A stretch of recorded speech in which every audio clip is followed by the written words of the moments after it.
ஏற்பட்ட விபத்தில் தொழிலாளர்கள் 2 பலியாகினர். படுகாயமடைந்த 3 தொழிலாளர்கள் மீட்கப்பட்டு மேட்டூர் அரசு மருத்துவமனையில் சிகிச்சைக்காக அனுமதிக்கப்பட்டனர். இந்நிலையில் சடலமாக மீட்கப்பட்ட வெங்கடேசன் உடலை அனல்மின் நிலைய நுழைவாயில் வழியாக கொண்டு வராமல் பின்புற வழியாக மருத்துவமனைக்கு எடுத்து சென்றதால் ஆத்திரமடைந்த அவரது உறவினர்கள் மற்றும் குடும்பத்தார் மேட்டூர் சேலம் தேசிய நெடுஞ்சாலையில் அமர்ந்து மறியல் போராட்டத்தில் ஈடுபட்டது பரபரப்பை ஏற்படுத்தியது.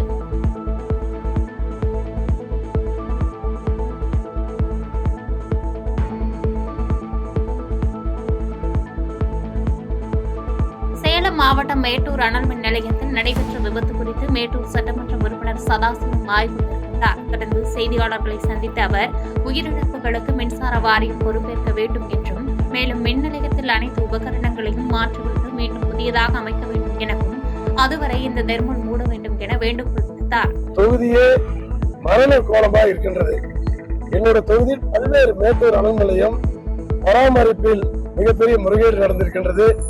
இன்றைக்கு பயனர் 800 டன்னு அந்த வெயிட்டோட கீழே விழுந்திருக்கு. 2 பேர் அகால மரணம் அடைந்திருக்கின்றார்கள். 5 பேர் கால் முறிவு காயம் ஏற்பட்டிருக்கின்றது. ஆகவே இதுக்கு காரணம் பராமரிப்பு பண்ணதாக பணம் எடுக்கப்பட்டது. நான் சட்டமன்றத்தில் பேசியிருக்கேன், நம்மளுடைய மின்சார வாரிய தலைவர்கிட்ட சொல்லியிருக்கேன், அதிகாரிகிட்ட சொல்லியிருக்கேன், பலமுறை உள்ள வந்து கேட்டிருக்கிறேன். கொஞ்சம் கூட மக்கள் நலன் கருதி செவி சாய்க்கவில்லை. சேலம் மாவட்டம் மேட்டூர் அனல்மின் நிலையத்தில் கொதிகலன் விபத்து ஏற்பட்டு 2 பேர் உயிரிழந்தனர். மேலும் 5 பேர் படுகாயமடைந்தனர்.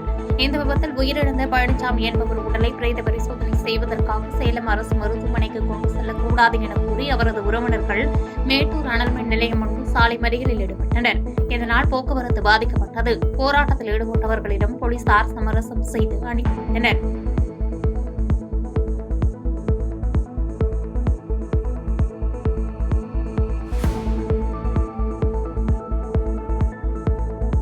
வட மாநிலங்களிலிருந்து தமிழக மாவட்டங்களுக்கு புகையிலை போதைப் பொருட்கள் கடத்துவதற்கு உதவியாக இருந்ததாக கூறி சேலம் மாவட்டம் தீவட்டிப்பட்டி காவல் நிலைய ஆய்வாளராக ஞானசேகரன் இடமாற்றம் செய்யப்பட்டுள்ளார். கடந்த மே மாதம் தீவட்டிப்பட்டி மாரியம்மன் கோவில் பிரச்சனையை முறையாக கையாளாமல் கவனக்குறைவாக இருந்தது. மாவட்ட எல்லையான தோப்பூர் பொம்முடி வழியே தமிழகத்தில் தடை செய்யப்பட்ட புகையிலை போதைப் பொருட்கள் கடத்தி செல்வதை தடுப்பதில் சுணக்கம் உட்பட பல்வேறு சர்ச்சைகள் நடந்தது. இதனை கண்காணித்து வந்த காவல்துறை உயர் அதிகாரிகள் ஆய்வாளர் ஞானசேகரன் இடமாற்றம் செய்து உத்தரவிட்டுள்ளதாக தகவல் வெளியாகியுள்ளது.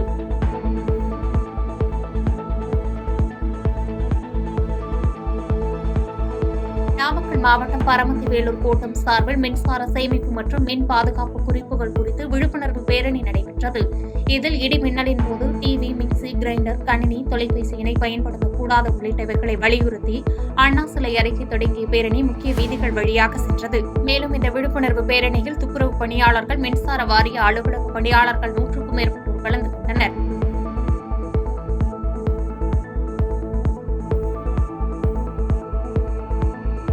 நாமக்கல் மாவட்ட குற்றப்பதிவேடு பிரிவில் சிறப்பு உதவி காவல் ஆய்வாளராக பணிபுரிந்து வருபவர் முருகவேல். இவர் தனது மனைவியுடன் நாமக்கல் திருச்சி சாலையில் உள்ள இந்திரா நகரில் வசித்து வருகிறார். இந்நிலையில் கடந்த செப்டம்பர் மாதம் இவரது வீட்டில் இருந்த தங்க ஆபரணங்கள் கொள்ளை போனது தெரியவந்தது. இதுகுறித்த புகாரின் பேரில் வழக்கு பதிவு செய்த போலீசார் கொள்ளையில் ஈடுபட்ட திருமால், சாந்தகுமார் ஆகிய 2 பேரை கைது செய்தனர்.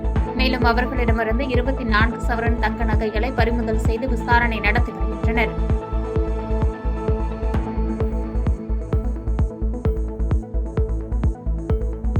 கோவை மாவட்டம் பொள்ளாச்சியில் நடைபெற்ற தேசிய அளவிலான யோகாசன போட்டியில் தமிழ்நாடு அணி ஒட்டுமொத்த சாம்பியன்ஷிப் பெற்று முதலிடம் பிடித்தது. இந்திய பள்ளி விளையாட்டு கூட்டமைப்பு சார்பில் 68வது தேசிய அளவிலான யோகாசன போட்டி பொள்ளாச்சி ஆட்சிப்பட்டி திஷா வாழ்வியல் பள்ளியில் கடந்த 19ஆம் தேதி தொடங்கி நடைபெற்று வந்த நிலையில் தமிழ்நாட்டை சேர்ந்த மாணவர்கள் 780 புள்ளிகள் பெற்று ஒட்டுமொத்த சாம்பியன்ஷிப் பெற்று முதலிடத்தை பிடித்தனர். மேலும் வெற்றி பெற்ற மாணவர்கள் 2030ஆம் ஆண்டு ஒலிம்பிக் போட்டியில் நடைபெறும் யோகாசன போட்டியில் பங்கேற்பார்கள் என தகவல் வெளியாகியுள்ளது.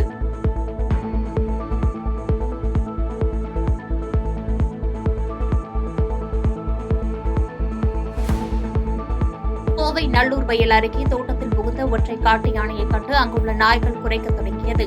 அதனை துரத்திய அந்த யானை அங்கு நிறுத்தியிருந்த சைக்கிள் மற்றும் கால்நடைகளுக்கு வைத்திருந்த புண்ணாக்கு மூட்டையை சேதப்படுத்தியது. இந்த காட்சிகள் அங்கிருந்த கண்காணிப்பு கேமராவில் பதிவாகி தற்போது வைரலாகி வருகிறது.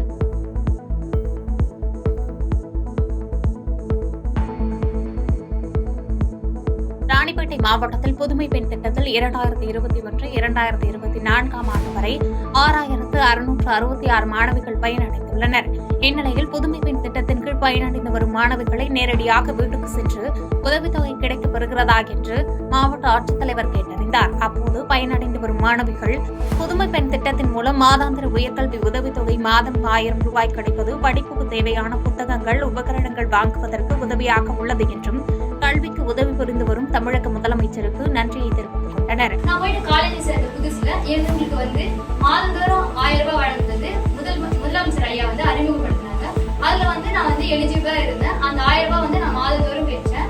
அது பெற்றது மூலம் நான் டைப் ரைட்டிங், கம்ப்யூட்டர் ரைட்டிங் சின்ன கோர்ஸ் முடிச்சிருச்சேன். என்னோட ஏமெண்ட் பார்த்தா நான் ஒரு கவர்மெண்ட் ஆபீசரா இருக்கணும் அப்படின்றது. அந்த கவர்மெண்ட் ஆபீசரா இருக்கிறதுக்கு இது ஒரு வழிகாட்டுதலா இருக்கும் அப்படின்ட்டு இந்த கோர்ஸ் எல்லாம் முடிச்சேன். இந்த கோர்ஸ் எல்லாம் முடிச்சதுக்கு முழு காரணமா இருந்தது இந்த 1000 ரூபாய் மாதந்தோறும் வழங்குறதுன்னு தான் நான் முடிச்சேன். இந்த மாதந்தோறும் வழங்குற 1000 ரூபாய்க்கு எனக்கு மனநிறைவாகவும் சந்தோஷமாகவும் இருந்துச்சு. சென்னை பல்லாவரம் அடுத்த திருநீர்மலையில் பிரசித்தி பெற்ற ஸ்ரீ ரங்கநாத பெருமாள் கோயில் உள்ளது. இக்கோயிலுக்கு சொந்தமாக 86 ஏக்கர் நிலத்தில் அப்பகுதி மக்கள் விவசாயம் செய்து வருகின்றனர். இந்த நிலையில் விவசாய நிலங்களை குத்தகைக்கு ஏலம் விட இந்து அறநிலைத்துறை அதிகாரிகள் முடிவு செய்தனர். அதன்படி ரங்கநாத பெருமாள் கோவில் வளாகத்தில் ஏலம் விடுவதற்கான ஏற்பாடுகள் நேற்று நடைபெற்றது. இதனை கண்டித்து விவசாயிகள் சங்கத்தைச் சேர்ந்தவர்கள் திடீரென கோவில் முன் ஆர்ப்பாட்டம் செய்தனர். இதனால் அப்பகுதியில் பரபரப்பு நிலவியதால் சம்பவ இடத்திற்கு வந்த போலீசார் பேச்சுவார்த்தையில் ஈடுபட்டனர்.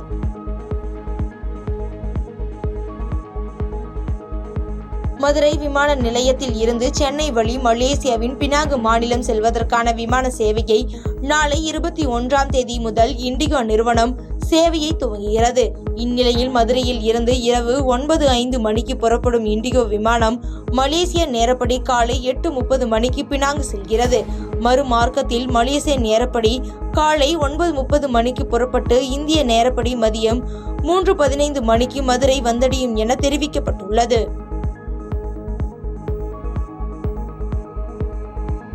தேனி மாவட்டம் கம்பத்தில் இருந்து சபரிமலை ஐயப்பன் கோவிலுக்கு செல்லும் வாகனங்கள் கம்பம் மெட்டு வழியாக இன்று முதல் ஒரு வழி பாதையாக மாற்றப்பட்டுள்ளது. மேலும் வெளி மாவட்டங்களில் இருந்து வரும் ஐயப்ப பக்தர்கள் பாதை மாறி செல்லாத வகையில் தேனியில் இருந்து சபரிமலை செல்வதற்கு வழித்தட வரைபடத்தினை ஓட்டுநர்களுக்கு போலீசார் வழங்கினர்.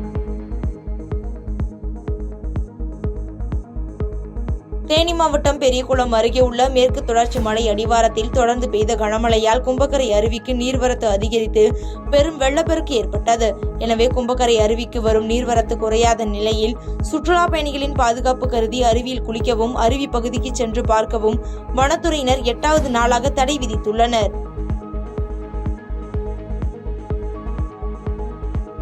தேனி மாவட்டம் தேனி அள்ளி நகரத்தில் அமைந்துள்ள ஸ்ரீ சடையாண்டி கோயில் ஐயப்ப பக்தர்கள் விழா குழுவினர் சார்பாக 21ஆம் ஆண்டு திருவிளக்கு பூஜை இன்று நடைபெற்றது. முன்னதாக ஐயப்பனுக்கும் 18ஆம் படிக்கும் தீபாராதனை காட்டி சிறப்பு பூஜைகள் செய்யப்பட்ட பின் திருவிளக்கு பூஜை தொடங்கியது. இதில் ஏராளமான பெண்கள் தங்கள் வீட்டில் இருந்து எடுத்து வரப்பட்ட திருவிளக்குகளுக்கு சிறப்பு பூஜைகள் செய்து வழிபாடு பாடல்களை பாடினர்.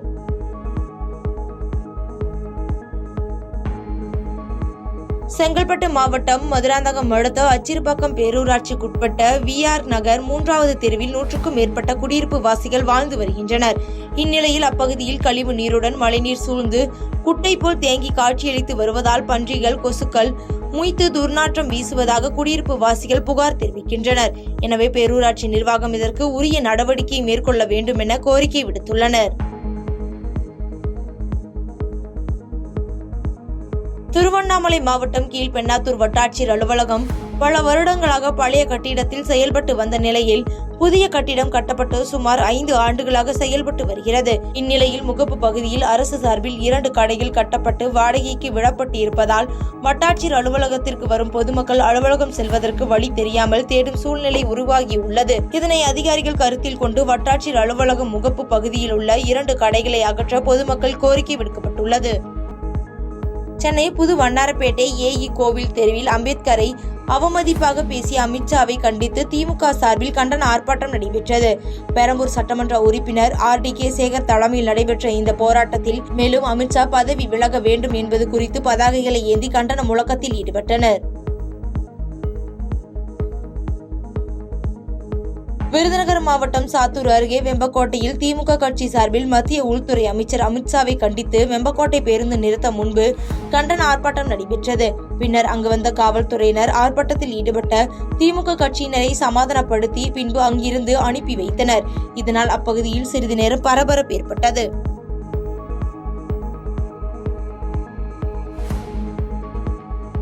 பாதகம் செய்பவரை கண்டால் நாம் பயங்கொள்ளலாகாது பாப்பா. மோதி மிதித்து விடு பாப்பா, அவர் முகத்தில் உமிழ்ந்து விடு பாப்பா. அண்மை செய்திகளை உடனுக்குடன் தெரிந்து கொள்ள இணைந்திருங்கள் இயம்நாடு தொலைக்காட்சியுடன்.